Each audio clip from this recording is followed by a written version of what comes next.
Muy bien, continuamos con más información y más noticias en vivo y en directo por la pantalla Canal 9, la imagen del Nordeste. Y vamos a hablar un poco acerca de la infraestructura, de las obras públicas de la provincia del Chaco. Es por eso que estamos aquí en presencia de los estudios centrales con el ministro de Infraestructura de la provincia del Chaco, el ingeniero Hugo Domínguez. ¿Qué tal, ministro? ¿Cómo le va? Muy buenas noches. Gracias por venir. No, por favor, gracias por invitar. Buenas noches. Por favor. Bueno, ingeniero, se vienen trabajando y se vienen gestionando obras realmente muy importantes para la provincia del Chaco. Y quiero comenzar con tal vez el emblema, ¿no? de esta gestión, que es el segundo acueducto, y que se está, bueno, ya afinando el lápiz y afinando todo como para el comienzo de la obra, ¿no? Está en marcha. La verdad que está en marcha, la verdad que sí, es un emblema porque desde el primer día el gobernador Esdero lo fijó como prioridad. Culminar con esta obra que es sumamente importante para gran parte del territorio chaqueño, más de 600.000 habitantes. La verdad que es una obra que tenía que estar concluida hace 10 años, una obra que lleva 14 años y ahora está en marcha, se logró licitarla nuevamente, adjudicarla y bueno, están en este momento trabajando, ¿no? Estoy hablando de una obra de 80.000 millones de pesos que lo lleva a cabo el gobierno nacional, con financiamiento 100% del gobierno nacional, donde los chaqueños no nos volvemos a endeudar. Es una obra que los chaqueños nos endeudamos muchas veces para culminarla y nunca se culminó. Y es sumamente importante porque estamos hablando nada más ni nada menos que de agua. Yo siempre digo que los que habitamos aquí en el área metropolitana no dimensionamos lo que significa el agua, abrir la canilla y que salga agua. Y cuando uno va adentrando hacia el interior, el agua es un bien muy preciado y llega de a ratos. Esto realmente va a cambiar la vida de muchísimos chaqueños. Recuerdo, ministro, que cuando usted era legislador, ¿no?, en la Cámara de Diputados de la provincia, durante varios años y varios periodos se aprobaban créditos para la finalización de esta obra, que, bueno, que finalmente después nunca se pudo terminar. Sí, la verdad que esto es...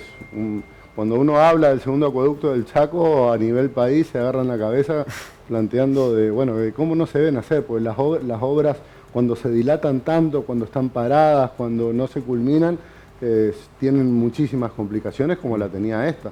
La verdad que pudimos liberarla para hacer un proceso de nuevo de licitación. El gobierno nacional vino a relevarla junto con SAMED, junto con Infraestructura, y la verdad que se pudo llevar todo un proceso de nuevo de licitación y hoy por hoy ya se adjudicó y la obra está en marcha, digamos, la obra está en marcha. La verdad que significa que 600.000 chaqueños van a ser beneficiados. Esto sumado, yo ahora estuve en Charata, estuve en Ganseo inaugurando una terminal y anduve por la zona hoy de vuelta porque una zona donde sufrió bastante la caída del agua, en Santa Silvina y demás. La verdad que yo les decía que además, por ejemplo, el gobernador consiguió la continuidad de financiamiento nacional en obras muy importantes, 5 localidades que por fuera de esta obra del acueducto se culmine con la instalación domiciliaria de agua, más los tanques cisternas, 39 millones de dólares más.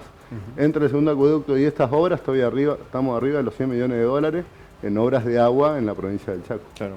Ministro, cuando una obra está tanto tiempo paralizada, sin terminarse, digo, y le consulto también como parte técnica como ingeniero, digo, ¿se acorta la vida útil, por así decirlo, de una obra así o no? Se complica mucho. En realidad yo siempre digo que prefiero arrancar una obra de cero que una obra que esté abandonada. Una obra que esté parada, bueno, pero hay muchos casos que encontramos obras totalmente abandonadas. Abandonada quiere decir que hay que retomar para atrás y mucho más si encontrás obra con deudas, digamos, como encontramos la grama, o toda la obra que no se culminaba.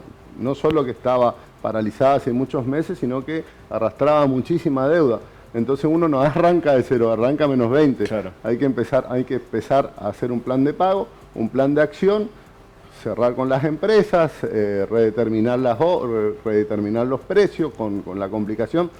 No olvidemos que vivíamos en un país de 200% de inflación, o sea que una obra que se licitó, por ejemplo, en 2020 o 2019, que hay muchas que no se concluyeron, tenían un precio cuando se otorgó y totalmente de otro precio ahora, o sea que el trabajo cuesta bastante más. Yo prefiero arrancar de cero, bueno, pero hay algunas cuestiones que fijó el gobernador Esdero como prioridades, por ejemplo, la salud es prioridad. Nosotros en ese sentido enfocamos un plan de acción muy fuerte para terminar obras que estaban inconclusas, algunas estaban en un 20, en un 30%, o sea, le faltaba mucho.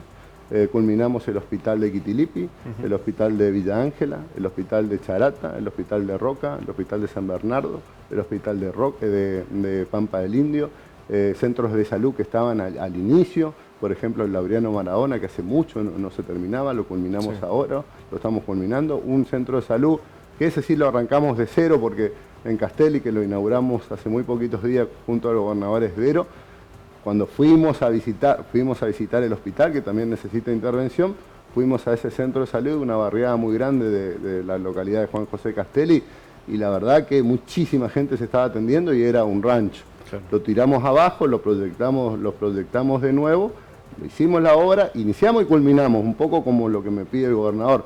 Hagamos las cosas para hacerlas rápido para que el beneficio de la gente, ¿no? Claro. Por ejemplo, en salud pusimos mucho el foco en poner el esfuerzo, si bien las cuentas son complicadas y complejas en este momento, plata que entra, plata que orientamos claramente a la prioridad y a la planificación que tiene el gobierno. Ministro, en cuanto a rutas, un sueño, un anhelo, ¿no? Después de tantos años del sudeste chaqueño, la repavimentación de la Ruta Nacional 89, que es muy importante para toda la zona, digo, rutas también en el impenetrable, y va avanzando un poco esa red, ¿no? Mirá, la Ruta 89 un poco la venimos trabajando desde que asumimos prácticamente, porque la verdad que ya estaba deteriorada y se deterioró bastante más. Sí. Como te digo, estuvimos ahora en Ganseo. Realmente sí, imposible. Imposible llegar. De Pinedo a Ganseo ya imposible llegar todo el tramo. Y siguiendo para Santiago ni hablar. Claro. La verdad que la anunciamos como quiere el gobernador, cuando es un hecho, cuando ya está el proceso de licitación en marcha. Trabajamos mucho, el gobernador en persona lleva los números de qué significa sacar la producción del sudoeste, y bueno, cuando uno explica de esta manera lo va logrando, digamos, y la verdad que la Ruta 89 es un gran logro en este contexto, sobre todo, porque uno ve en el país este esfuerzo que hace el gobierno nacional por parar la inflación con un déficit cero, obviamente a costa de muchas áreas. Por ejemplo, la obra pública. Claro. Y tener la Ruta 89 o esto de la ruta de las Hacheras, de Miraflores a las Hacheras, que también lo anunciamos, ya con un fondo de un banco multilateral como Fonplata y demás, que estamos también en marcha, son obras muy importantes, o como la Ruta 13. ¿Esto es todo Estado o PPP también? No, todo Estado. En este caso todo Estado, en algunos casos es Gobierno Nacional como la 89, en otros casos son créditos de bancos multilaterales como la 13 o la Ruta del Impenetrable. Claro. En otros casos son fondos totalmente provinciales, como el acceso a Papa Almirón, que estamos llevando a cabo a través de Vialidad, o el acceso a Laguna Limpia, que estamos llevando a cabo a través de Vialidad. Esos son fondos 100% provinciales. Claro. Ministro, y bueno, por supuesto, obviamente con el avance de todas estas obras, bueno, segundo acueducto, rutas, lo que recién hablábamos de salud, ¿cuánto tiene que ver esta alianza que ha hecho la provincia del Chaco con Nación? Digo porque hoy la obra pública de todas las provincias están sumamente resentidas y no sé si hay alguna provincia que tiene, digamos, algún tipo de avance en este sentido. En principio, el gobernador Esdero quiere que le vaya, y todo el gobierno de Chaco quiere que le vaya bien a la nación, porque si le va bien a la nación, le va bien al ciudadano chaqueño. Entonces nosotros, esta alianza que decís tiene que ver con creer que tenemos que tener un país estable, un país estabilizado, un país como los países limítrofes. No estamos hablando de Suiza, estamos hablando de Paraguay, que tiene un país estable en lo económico hace mucho y así crece, Brasil, Uruguay, Chile. Estamos hablando de nuestros países limítrofes. Nosotros pasábamos los 200% de inflación y resulta ser que los países limítrofes iban creciendo.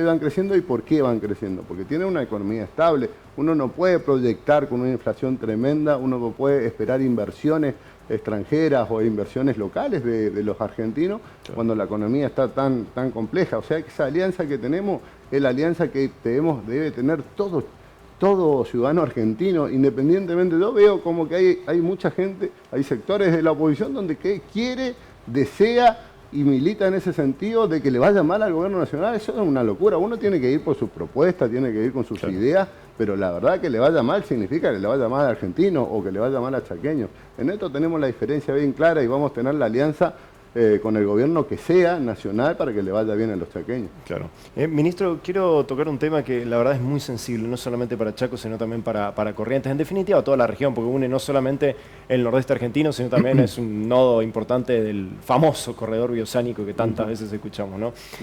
Tema segundo puente. Sí, sí. ¿Qué realidades, mitos, qué hay, qué no hay? Porque se dijo tanto en estas últimas semanas, ministro, de esto. Sumamente necesario, sumamente importante, y esto que te acabo de decir, amerita que todos juntos estemos para sacar el segundo puente. Esto de decir, ya estaba, la verdad que los que gobernaron tanto tiempo y no lo hicieron, no pusieron una piedra, un ladrillo para hacer el segundo puente, la verdad que es sumamente complejo, una obra sumamente cara, de más de $1.000 millones, está establecido en el último proyecto. Esto mismo que te digo, para el 89, para el segundo acueducto, para la ruta de Miraflores y de Miraflores a las Hacheras que plantea el gobernador, cuando esté lo vamos a anunciar, cuando esté la posibilidad concreta, porque si no generamos expectativa de balde. Digamos, o sea, ¿no? que ese dinero todavía no está. Ese dinero no está, obviamente, está planteado una posibilidad de crédito, o el gobierno nacional incluso tiene un planteo de inversiones privadas. Bienvenido sea todas las alternativas que surjan, eso estamos abiertos, pero el anuncio es cuando empieza a hacerse, cuando se licitó y las empresas empiezan a trabajar. Este es el planteo que hace el gobernador Esbero. Anunciamos cuando esté, no generamos ni maqueta, ni mostramos lo que va a hacer para que después no haya nada. Esto la verdad que es una desprolijidad muy grande y generamos expectativa en una necesidad tan grande como un segundo puente. ¿Y sienten apoyo de Corrientes también en esto, ministro? Sí, sin duda, o sea, tanto los correntinos como los chaqueños sabemos claramente la necesidad. Los correntinos aún más, porque nosotros tenemos, a Corrientes le corta la ciudad al medio el acceso al puente, digamos. O sea que las complicaciones que puede tener el puente, que las tiene por el gran caudal vehicular que tiene, se genera un caos mucho más grande en Corrientes que en Resistencia. Claro, ahí va mi siguiente pregunta, ministro. Como ingeniero, ¿cómo ve el puente General Belgrano? Digo, en cuanto a estructura, digamos. Yo hice un pedido formal a Vialidad Nacional como gobierno de Chaco para que todos los estudios estructurales nos pasen y nos acerquen la información. Esto depende obviamente de Vialidad Nacional, porque el estudio formal, de todo modo como ingeniero te digo, es una estructura de hormigón armado que obviamente que sí es vieja, pero que está muy bien calculada y que si tiene el mantenimiento necesario como cualquier obra de este tipo, que las tiene, porque los tensores, por ejemplo, se hizo hace no tanto, pero te digo, puntualmente el estudio estructural lo hace Vialidad, por eso lo pedimos para que nos pasen y para llevar tranquilidad a la gente también. Claro. Pero el gran problema no es estructural, el gran problema es el gran caudal de vehículos que pasan, digamos, está colapsadísimo. Hay algunas propuestas interesantes para analizar, por lo menos para agilizar el tránsito o hacerlo más seguro, que los tenemos que tener en cuenta. Yo me comuniqué con Vialidad Nacional, digo, nos pusimos a disposición como gobierno, bueno, para hacer los planteos que haya necesario, en tanto y en cuanto se resuelva lo de raíz, que es el segundo puente. Claro. ¿Y algunas opciones, ministro, como cuáles? Le pregunto porque hoy hay muchas instituciones que están, bueno, tratando de aportar lo que pueden, ¿no? Un grano de arena con alguna idea o algo. ¿Hay alguna concreta, digamos, como para analizar en lo pronto? Lo concreto es poner cámaras en todo el puente, agilizar si hay algún tipo de choque o de cuestión de... Pero cámaras tiene el puente ahora. Sí, pero son privadas, por ahora estamos hablando con el gobierno de Corrientes para monitorear todos los tramos y demás y coordinarlos, cosa que me parece muy bien. Hay un planteo de la Universidad Nacional Noroeste muy interesante de llevar el control, lo que leí por lo menos, ¿no? Llevar el control policial de Corrientes mucho más atrás, cosa de hacer más ágil el acceso al puente del lado de Corrientes, poner algún tipo de división en el medio, cosa de que no haya adelantamiento en el propio puente, modificar también el peaje, todo eso va a generar seguramente un movimiento más ágil y más seguro de este gran movimiento que tiene casi 25.000, 27.000, hasta 30.000 se habló de vehículos diarios, es una barbaridad. ¿Una franja horaria para camiones puede ser una opción también? ¿O? Es una opción, estuvimos estudiando incluso el tema de barcazas y demás, el río es muy ancho acá, el río es muy ancho acá y es una opción que Sí, no es de poco las probable, mejores. digamos, Sí, sí, no es de las mejores. Claro. Ministro, muchísimas gracias por haber venido, muy Por amable. favor, gracias por la invitación. Muy amable, como siempre. El ministro de Infraestructura de la provincia del Chaco, el ingeniero Hugo Domínguez, dialogando acerca de obras muy importantes que han llegado aquí a la provincia y que ya se están ejecutando algunas que van a comenzar en lo próximo, y por supuesto también un tema que es transversal a las provincias de Chaco, Corrientes, el nordeste argentino, como es el segundo puente y el mantenimiento del actual General Belgrano.